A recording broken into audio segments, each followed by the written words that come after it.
ನಾವು ಡಿಸಿಯಿಂದ ಅಪ್ರೂವ್ ಮಾಡಿಸಿದ್ರೆ ಮೀಟಿಂಗ್ನ ಇವೆಲ್ಲ ಮೊದಲು ಏನು ಹೇಳ್ತಿದ್ದಾರೆ ಒಂದು ಮೂರು ತಿಂಗಳು 4 ವರ್ಷದಲ್ಲಿ ಒಂದು ಸಭೆ ಮಾಡೋಣ, ಇನ್ನೂ ಒಂದು 4 ಸಭೆ ಮಾಡೋಣ. ದಯವಿಟ್ಟು ಇದಕ್ಕೆ ನೀವೆಲ್ಲರ ಸಹಕಾರವನ್ನು ವಿಶೇಷವಾಗಿ ಕೋರ್ತಾ ಇದ್ದೀವಿ. ಅದಕ್ಕೆ ಅವಕಾಶ ಮಾಡಿಕೊಡ್ಬೇಕು ಅಂತ ವಿನಂತಿ.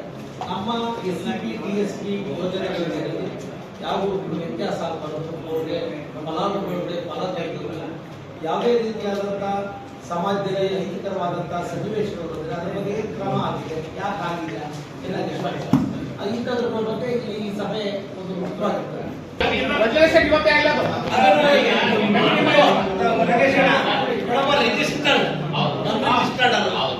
ಯಾರು ನೋಂದಾಯಿತ ಸಂಘಟನೆಗಳಿದ್ದಾವೆ ಅವರಿಂದ ಪ್ರತಿನಿಧಿ ಏನಿ ಮಾಡಿ ನಾವೇನೋ